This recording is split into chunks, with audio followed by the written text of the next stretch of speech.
You, John Fitzgerald Kennedy, do solemnly swear. I, John Fitzgerald Kennedy, do solemnly swear. That you will faithfully execute the office of President of the United States. That I will faithfully execute the office of President of the United States. And will, to the best of your ability. And will, to the best of my ability. Preserve, protect, and defend the Constitution of the United States. Preserve, protect, and defend the Constitution of the United States. So help you God. So help me God.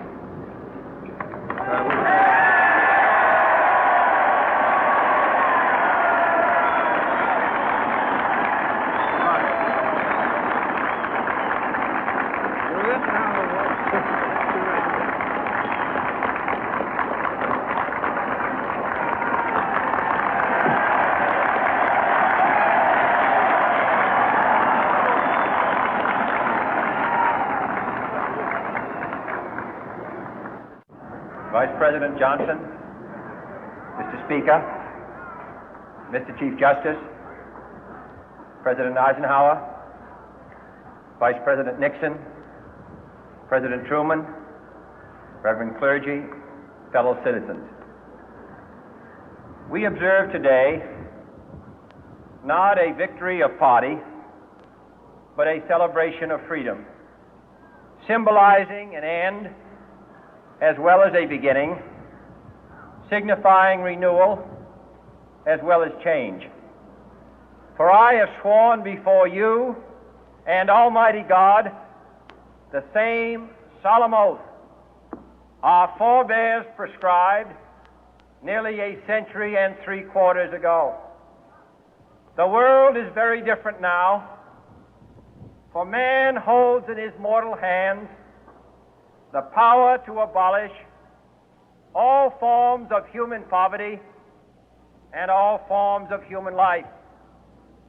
And yet the same revolutionary beliefs for which our forebears fought are still at issue around the globe. The belief that the rights of man come not from the generosity of the state, but from the hand of God. We dare not forget today that we are the heirs of that first revolution.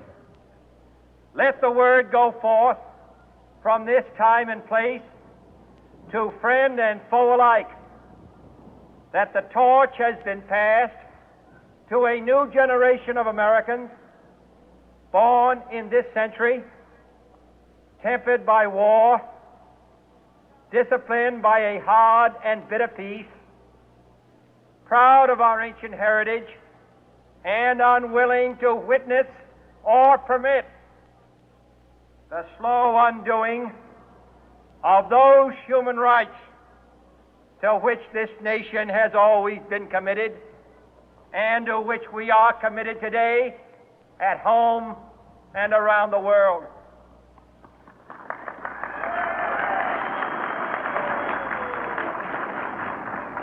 Let every nation know, whether it wishes us well or ill, that we shall pay any price, bear any burden, meet any hardship, support any friend, oppose any foe to assure the survival and the success of liberty.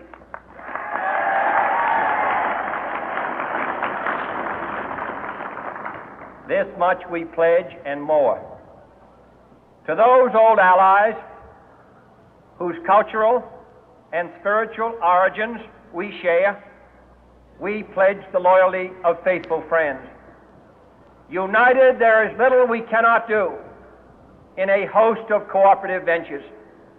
Divided, there is little we can do, for we dare not meet a powerful challenge at odds and split asunder.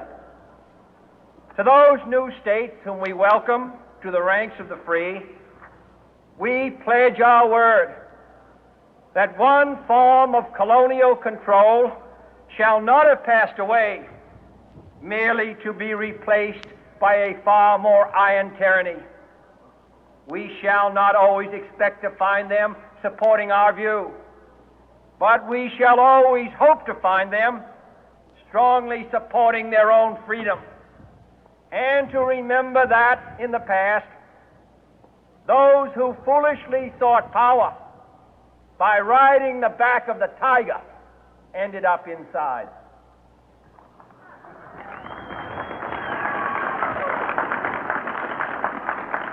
To those people in the huts and villages of half the globe struggling to break the bonds of mass misery, we pledge our best efforts to help them help themselves for whatever period is required, not because the communists may be doing it, not because we seek their votes, but because it is right. If a free society cannot help the many who are poor, it cannot save the few who are rich.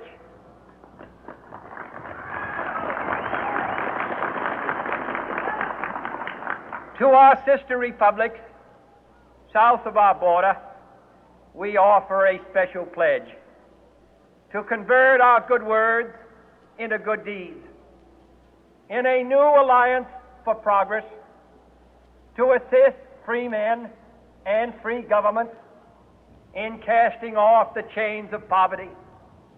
But this peaceful revolution of hope cannot become the prey of hostile powers. Let all our neighbors know that we shall join with them to oppose aggression or subversion anywhere in the Americas. And let every other power know that this hemisphere intends to remain the master of its own house.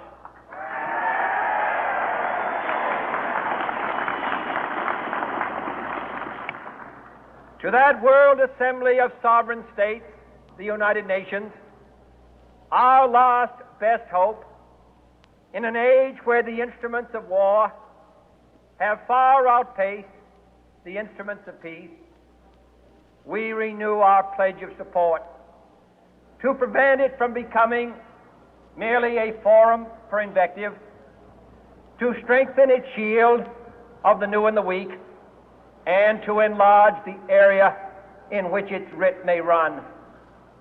Finally, to those nations who would make themselves our adversary, we offer not a pledge, but a request that both sides begin anew the quest for peace.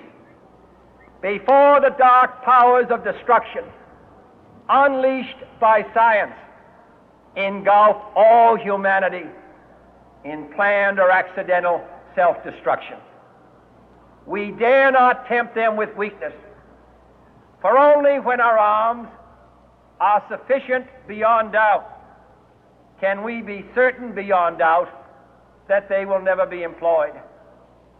But neither can two great and powerful groups of nations take